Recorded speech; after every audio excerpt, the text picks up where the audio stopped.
샬롬 샬롬 샬롬 샬롬. 하나님 사랑합니다. 여러분 주 안에서 사랑합니다.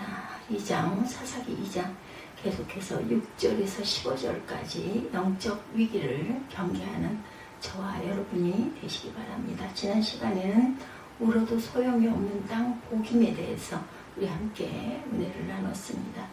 영적 위기를 늘 이렇게 우리가 항상 경계하고 나아가고 항상 기도하며 항상 믿으면 되는, 울어도 못하네, 제가 찬송가에 대해서 말씀을 드렸죠.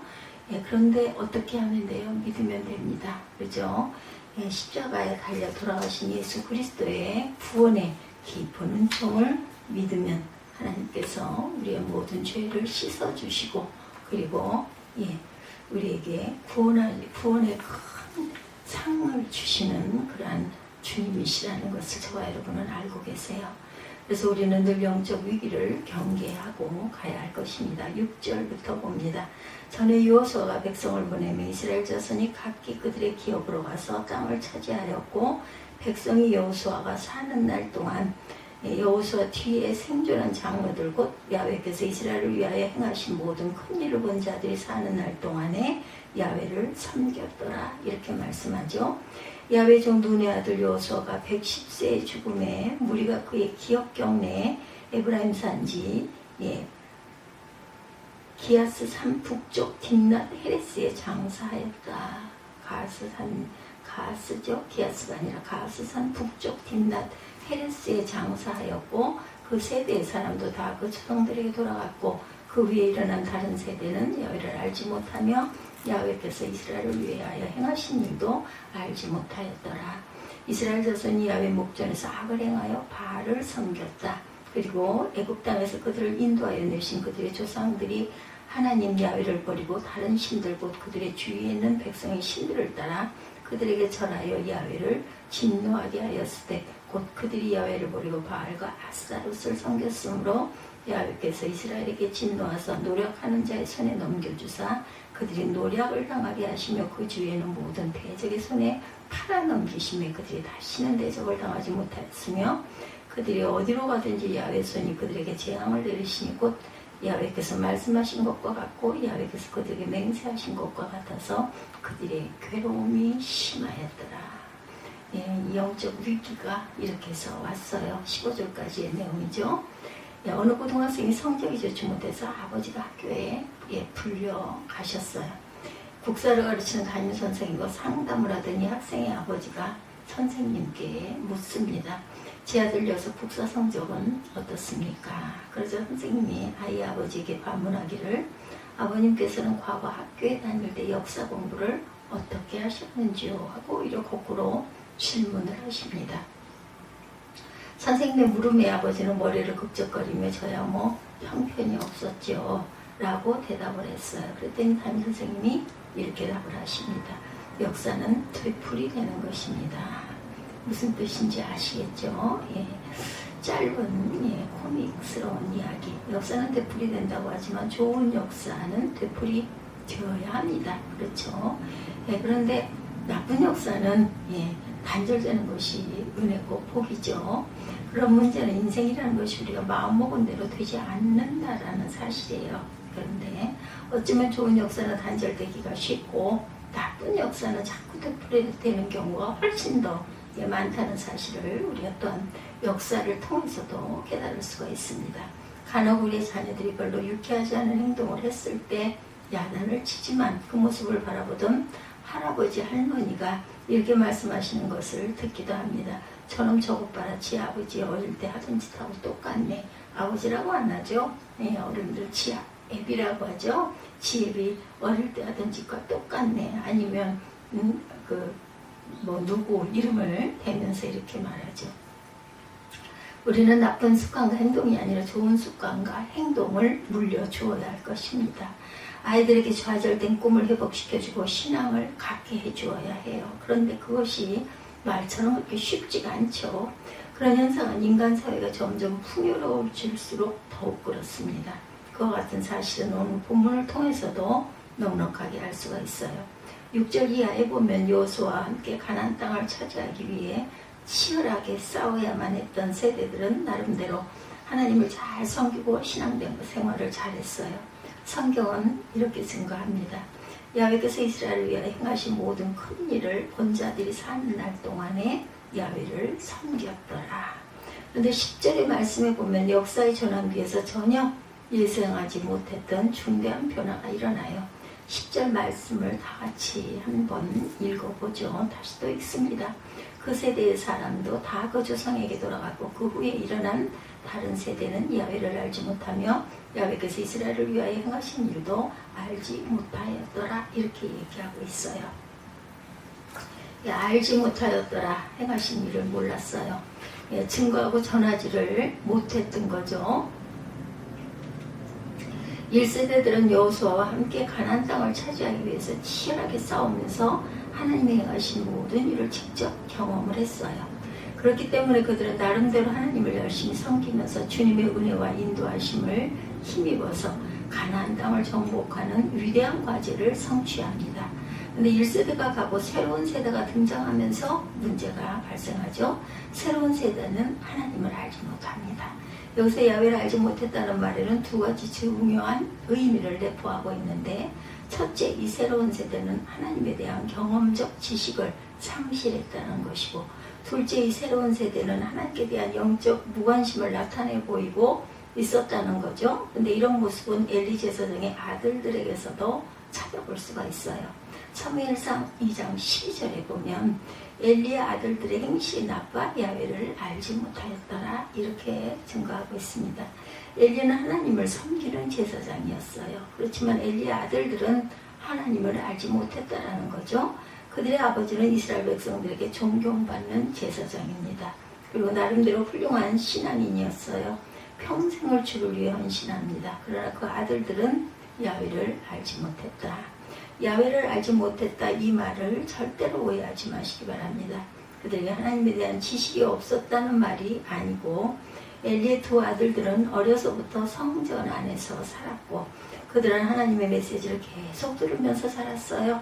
성전의 모든 종교적 의식에도 열심히 참여합니다. 그런데도 그들은 하나님을 알지 못했다라는 거죠. 다시 말하면 그들은 지적으로 하나님을 알지 못한 것이 아니라 그들의 중심에 하나님이 없었다는 거죠. 하나님을 영적으로 경험하지 못했다라는 것입니다. 진정한 의미에서 그들은 하나님을 모르고 있었다. 이런 신앙을 가리켜 사도 바울은 경건의 모양은 있으나 경건의 능력을 부인하는 자들이다, 이렇게 말씀하죠. 이것은 다음 세대를 양육하는 우리에게 주어진 중대한 경고가 아닐 수가 없죠.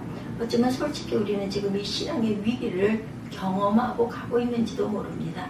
종교적인 색채가 과학으로 가려지는 오늘날 참으로 하나님을 경험하려고 하는 사람이 적어요. 신앙도 수박 겉핥기식으로만 하려고 합니다. 그냥 형식상 교회 나와 하나님께 예배를 드리고 찬양도 하고, 그러나 하나님과의 영적 체험을 중요시하는 것이 아니라 세상 속에서 세상의 문화를 더욱 관심을 기울이고 중요하게 생각합니다. 그래도 그들이 잘할 때 최선은 아니라고 할지라도 나름대로 교회 안에서 함께 기도하며 찬양하는 것을 좋아했는데, 주말이 되고 주일이 되면 교회에 모이는 것이 당연한 것으로들 알았었는데, 오늘 우리의 아이들 영적 무관심의 극치를 보여주고 있죠. 염려가 되는 것은 이러다가 우리 아이들이 불신앙의 시대를 만들어가진 않을까 염려가 됩니다. 물론 그들도 살아가면서 교회에 출석하는 일을 계속 하는지 몰라요. 그나마 다행이죠. 그렇다면 그들은 한동안 발걸음을 그치지 않고 종교적인 자리에 계속 찾아올 수도 있습니다. 그러나 그것으로 우리가 만족할 수가 없죠. 안심할 수가 없어요. 외적인 모양만 가지고는 그들의 마음에 진정 하나님에 대한 지식이 있는지 알지 못해요.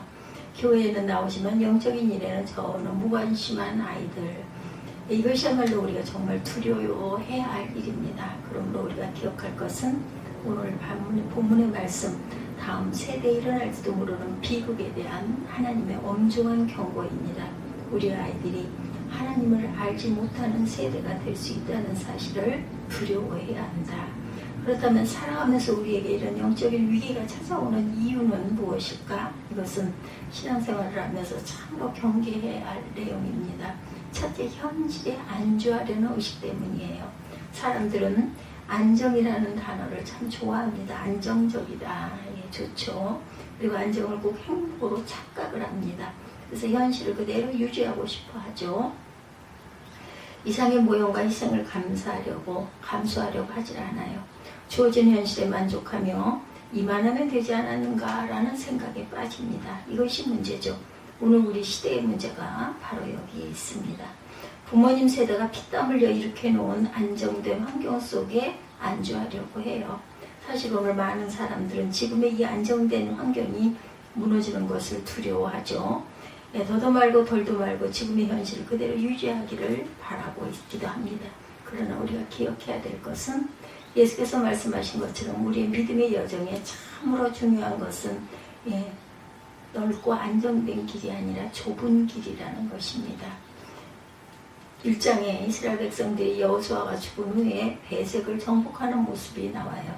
그들은 믿음의 영웅이 떠나간 혼란의 시기와도 용감하게 전진하고 싸웠죠. 그리고 승리를 쟁취합니다. 그렇게 살아왔던 백성들 사이에 점점 아니란 생각이 스며들기 시작하죠. 현실에 안주하려고 하는 생각이 퍼져나갑니다. 우리가 가나안 땅에 와서 이만큼 정복했으면 됐지 더 이상 피 흘릴 필요가 있겠는가. 이제는 우리도 좀 편하게 즐기면서 살자 이런 생각이 들어왔다는 거죠. 그래서 더 이상 희생을 거부해요. 노동도 거부합니다. 더 이상의 땀 흘림을 거부하고 모험도 하지 않으려고 하죠. 이런 현실에 안주하고자 하는 의식의 새로운 세대 사이에서 서서히 피어 일어나기 시작해요. 이때부터 이스라엘 백성들은 병들어가고 타락하기 시작을 합니다.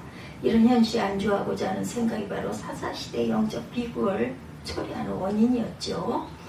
우리의 삶에서 영적인 위기는 현실에 안주하고자 하는 의식과 더불어 찾아오기 시작한다라는 것.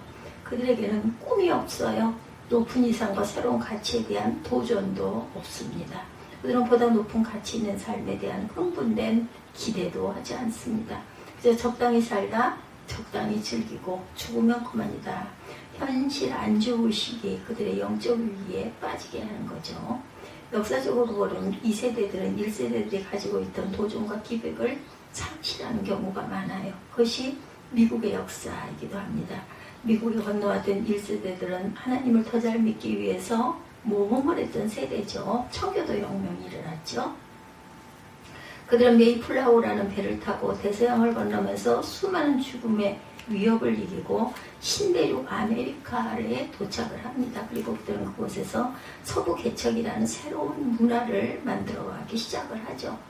이제 저희 한 달 후면은 추수감사 절기 추수감사 주일이 오죠. 그래서 그것을 감사한 것이 추수감사절의 시초이기도 했어요. 문제는 1.5세대와 2세대들에게 있었습니다. 이들에게는 부모 세대와 같은 영적 갈급함이 없었고 부모 세대와 같은 추구하는 꿈과 이상이 없었어요. 하나님과 영적인 일에 전혀 무관심합니다.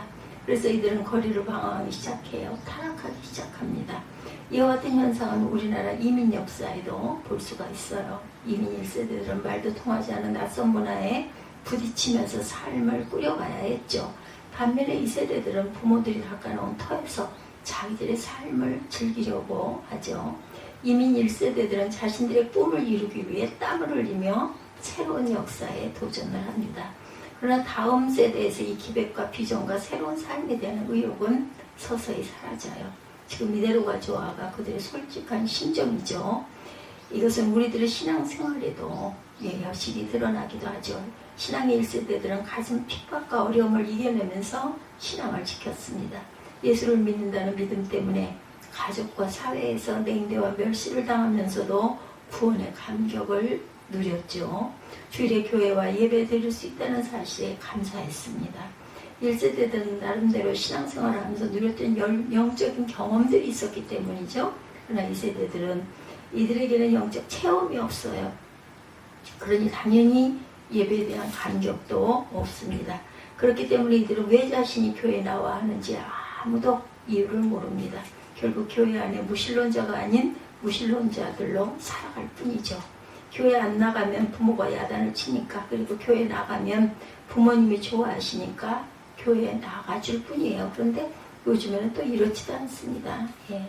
안 가고 싶어 하는데 억지로 끌고 가는 게 정말 어려운 세대이기도 하죠. 현실에 안주하고자 하는 자세는 결국 우리와 우리의 자녀들을 죽음으로, 영적인 죽음으로 이끌어가죠. 개구리 한 마리를 냄비에 넣고서 열을 가하면 개구리는 아주 편안하게 기분 좋게 죽어간다고 그러죠. 현실에 만족하는 개구리는 물이 뜨거워져서 자기가 죽어가는 줄 몰라요. 밖으로 뛰쳐나와야 살 수 있다는 것을 의식하지 못합니다. 편안한 환경은 결국 우리의 의식을 마비시키죠. 꿈을 잃어버리고 도전을 상실한 죽음을 향해 서서히 나아가게 된다는 것. 이것은 우리가 참으로 경계해야 할 일이죠. 우리의 삶의 영적인 위기가 찾아오는 이유는 둘째, 신앙 체험을 상실했기 때문이다. 영적 위기는 영적으로 우리가 하나님을 알지 못하는 가장 중요한 부분은 너무나 아니라고 편안한 것을 안주하려는 의식 때문에 좁은 길이 싫어요. 넓은 길이 편하니까 편한 대로 편하게 살지 왜 우리가 꼭 그렇게 살아야 돼. 이게 문제. 둘째는 체험을 상실했기 때문이다. 영적인 체험. 야외를 알지 못하는 세대가 비극을 맞았던 또 다른 원인은 선조들이 경험했던 신앙적인 체험이 없다라는 것. 10절에 보면 부모 세대인 1세대의 신앙에 대해서 말씀하죠. 7절 백성이 여호수아가 사는 날 동안과 여호수아 뒤에 생존한 장로들 곧 야훼께서 이스라엘을 위하여 행하신 모든 큰 일을 본 자들이 사는 날 동안에 야훼를 섬겼더라. 큰 일 행하신 일을 본 자들이 사는 날 동안 야훼를 섬겼더라. 여호수아와 고락을 함께 했던 1세대는 하나님의 위대한 역사를 경험합니다. 하나님의 놀라우신 손길을 체험했어요. 그들은 많은 역경을 거치죠. 수많은 고난과 시련 앞에 직면하죠.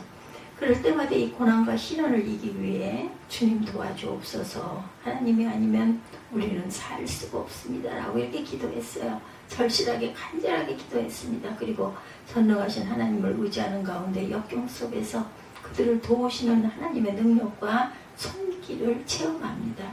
이것이 1세대의 신앙 체험이었죠. 세월이 지나가면서 새로운 세대는 하나님을 바라보는 눈이 어두워지죠. 하나님의 음성을 들을 수 있는 귀가 약해집니다. 하나님의 영광이 보이지 않습니다. 음성이 들리지 않아요. 보이지 않는 하나님을 찾기보다는 눈앞에 보이는 현실이 좋아요. 편하고 그렇죠. 이 새로운 세대는 신앙의 실제성을 잃어버렸다라는 거죠. 그리고 그들은 형식주의에 빠집니다. 영적 생동감을 찾아볼 수가 없어요. 어쩌면 부모가 살아있는 동안 체면을 지키기 위해 교회에 출석을 열심히 하는지는 모르겠지만, 부모와 함께 생활하는 동안에는 교회에 다녀주겠지만, 그러나 신앙은 더 이상 그들의 삶에 능력을 주지를 못하죠. 신앙은 그들에게 생명이 아니에요. 그들에게 능력이 아닙니다. 더 이상 그들에게 가치가 아니고 그들에게 소망이 아닙니다. 그러나 기억해야 할 것은 신앙 체험의 상실, 필연적으로 세상과의 적당한 타협과 불순종의 죄를 초래한다는 것, 오늘 본문 2절의 말씀에 나타나죠. 너희는 이 땅의 주민과 언약을 맺지 말며 그들의 제단을 헐라 하였거늘 너희가 내 목소리를 듣지 아니하였으므로 어찌하여 그리하였느냐. 이것이 신앙 체험을 잃어버렸던 새로운 세대가 직면한 문제입니다. 그들의 새로운 세대는 더 이상 하나님의 목소리를 청종하지 않아요. 하나님의 말씀에 순종하지도 않습니다. 우리의 시대의 문제가 바로 이것이죠. 우리 자녀들의 문제가 하나님의 음성을 들으려고 하지 않는다는 것 기억하시기 바랍니다. 내가 하나님의 사람이 된다는 것은 하나님의 말씀의 귀를 연다는 것입니다. 지금 여기에 말씀하신 하나님의 음성에 민감하게 반응할 줄 알아야 된다는 것. 사사시대는 바로 이 하나님의 음성을 듣지 않았기 때문에 신앙 체험을 상실하죠. 그리고 그들의 인생에 위기가 찾아올 수밖에 없었던 것이다. 신앙생활을 하지만 체험이 없는 신앙, 죽은 신앙이라는 것. 그런 신앙은 그의 삶에 아무런 의미도 제공해 주지를 못한다. 이것을 염려해야 한다는 거죠. 그 다음에 어느 날 갑자기 내 앞에 찾아올 수 있는 영적인 위기를 극복하기 위해서 우리는 어떻게 해야 할까?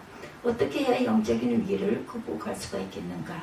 우리의 다음 세대가 하나님을 알지 못하고 하나님을 떠나가고 의미 없는 삶에 실족하며 살아가는 비극을 맞지 않게 하려면 우리가 꼭 기억해야 될 것, 회개할 줄 알아야 된다. 우리 신앙의 영적 위기를 맞이하고 우리 자녀들의 신앙적 체험을 상실한 것은 전적으로 1세대들의 책임입니다. 그러므로 1세대가 먼저 회개해야 되겠죠.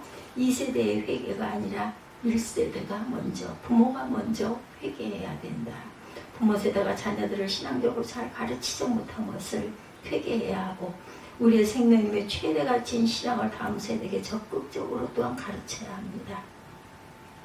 아이들의 내면에 잠자고 있는 신앙을 깨워줘야 되겠죠. 신명기 6장 7절에 앞으로 약속의 가나안 땅에 들어가게 될 이스라엘 백성들에게 한 가지 중요한 명령을 하세요.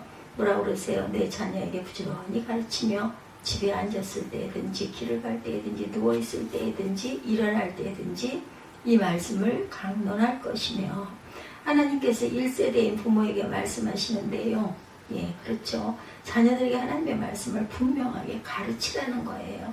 하나님을 올바로 알고 하나님의 전심으로 섬기는 신앙을 가르쳐라.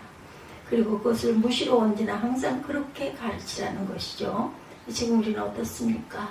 우리가 신앙을 지키기 위해서 그 많은 멸시와 박해를 받으면서 하나님을 향한 믿음을 붙잡아 왔는데, 특히나 우리 그 윗세대들이, 그렇죠? 주일날 교회와 찬양하고 예배드릴 수 있다는 것이 최고의 기쁨이었어요.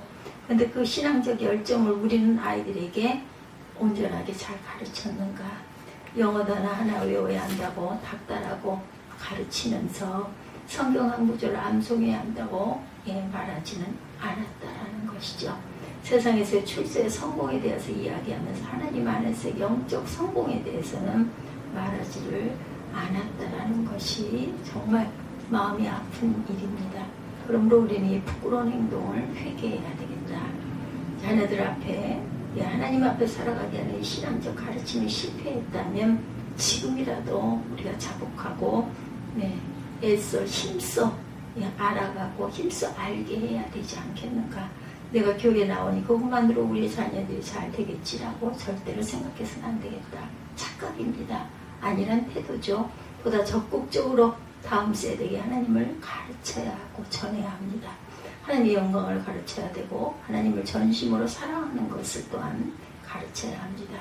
우리 아이들이 우리의 품을 떠나 살아갈 때라도 자신이 믿는 하나님을 고백하며 그 하나님 앞에 나아가 당당하게 살아가는 신앙의 삶을 가르쳐야 할 줄 믿습니다. 당신은 자녀를 위해 얼마나 많은 눈물을 흘렸으며 얼마나 많은 기도를 했으며 얼마나 많은 신앙적 열정을 쏟으셨습니까? 자녀를 믿음으로 기르는 것이 부모의 책임이고 유산이라는 것을 잊지 마십시다. 우리가 자녀들에게 이 믿음을 물려주지 못하고 있다면 우리가 먼저 회개해야 되고 나아가 새로운 세대에게도 회개를 가르쳐야 합니다.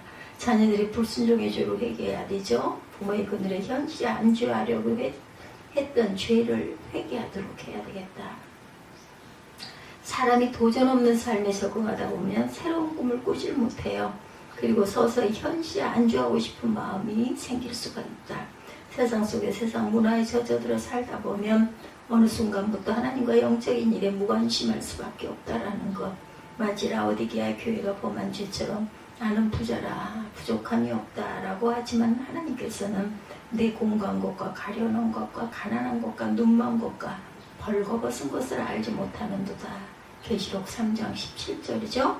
우리는 영적으로 눈멀어 있고 가난하고 앙상하게 메말라 있으면서도 우리 아픔을 보지 못하고 수치를 깨달지 못합니다.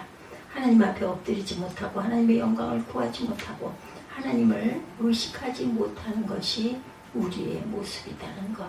우리는 다음 세대들과 함께 하나님 앞에 나아가 회개해야 되겠습니다. 하나님께서는 천한계 영적 위기를 맞은 이스라엘 백성들을 치료하시려고 한 장소로 백성들을 인도하셨어요. 바로 그곳이 보김. 사사기 2장 4, 5절 봅니다. 야훼 사자가 이스라엘 모든 자손에게 이 말씀을 이름에 백성의 소리 높여 운지라. 그러므로 그곳 이름을 보김이라 하고 그들이 거기서 야훼께 제사를 드렸더라. 보김이란 말은 우는 자들이란 뜻이라고 제가 지난 시간에도 말씀을 드렸어요. 이스라엘은 자신들의 안타까움을 보았습니다. 자신들의 영적인 가난과 헐벗음도 보았어요. 다음 세대를 위해 기도하지 못했던 무책임한 모습도 깨달았습니다. 그래서 하나님의 채찍과 하나님의 심판을 앞에 놓고 하나님의 용서와 하나님의 도우심을 바라면서 주 앞에 엎드려 눈물을 흘리며 회개한 것이죠. 우리도 마찬가지입니다. 후세대들에게 제대로 신앙을 가르치지 못한 무책임한 자세를 눈물을 흘리며 회개해야 되겠다. 목적을 이루는 것보다 목적을 이루기까지의 삶의 자세가 중요하다는 것.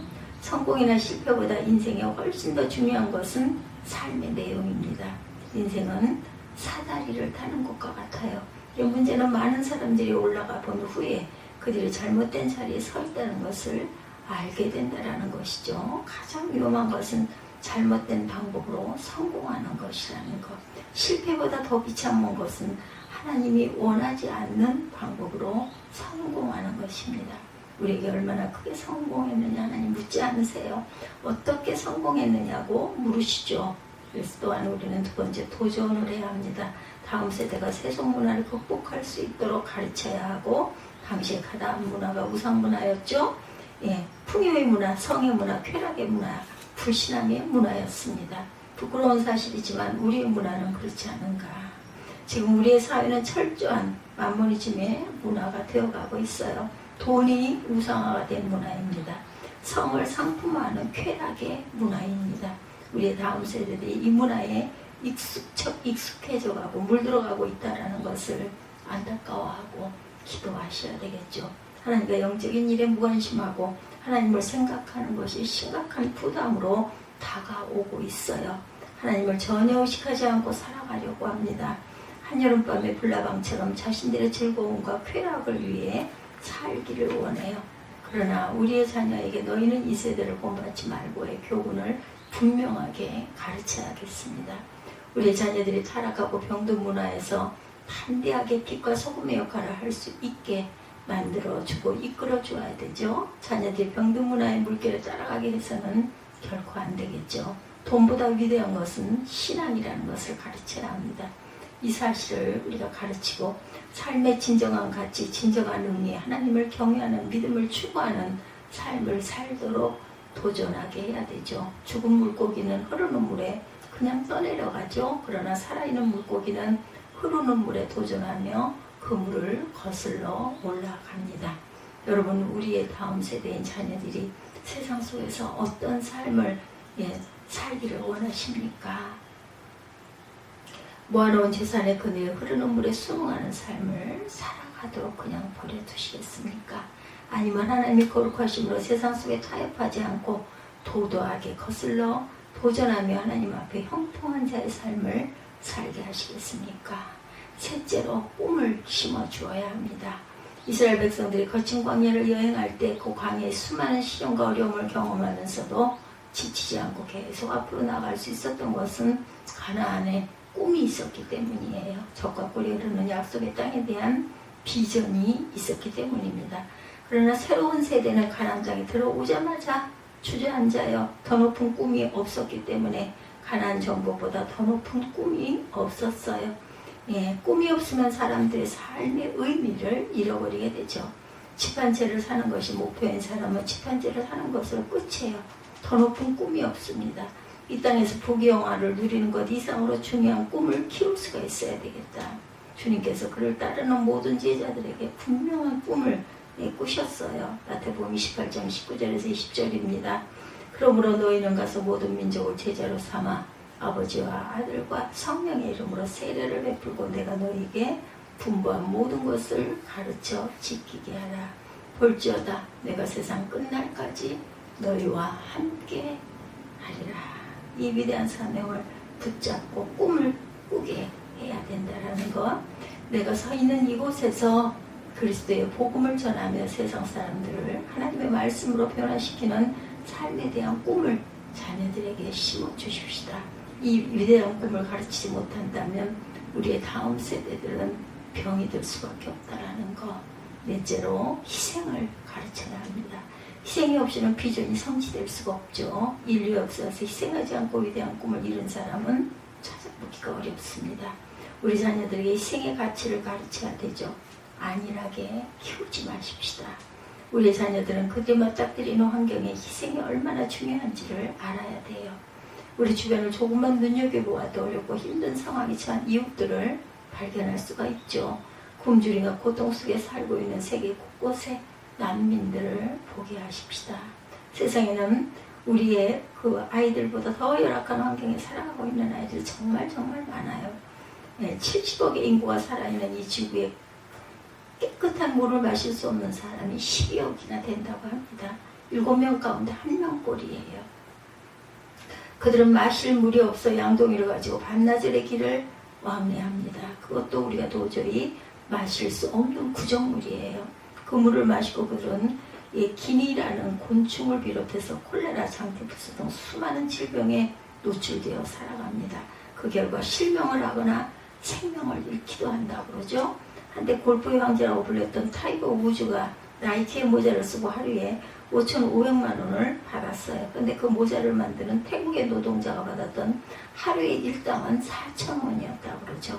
모자 광고로 타이거 우즈가 하루에 벌었던 5,500만 원을 모으려면 태국의 노동자들은 38년을 일해야 합니다. 그들에게 비하면 우리는 참으로 풍요로운 삶을 살고 있는 거죠. 우리 자녀들의 삶에 너무 안이함을 깨우쳐 주시기 바랍니다. 그래서 더 위대한 가치를 위해서, 더 위대한 영광을 위해 살아가야 함을 가르치십시다. 그리스도 안에서 꿈과 비전을 품고 내가 만났던 하나님을 향한 경험적인 신앙을 우리 아이들에게 공유할 수 있도록 해줘야 되겠다. 자기를 희생할 줄 모르면 우리의 다음 세대는 사사시대의 비극처럼 하나님을 알지 못하고 하나님을 떠나는 죄를 범하게 될 것입니다. 우리 모두 자녀를 신앙으로 양육해서 자녀의 인생에 찾아올 수 있는 영적 위기를 막아주는, 그래서 하나님 앞에 신실한 자로 살아갈 수 있도록 영적으로 깨어있는 저와 여러분이 되시기를 주님의 이름으로 축복합니다. 기도하시겠습니다.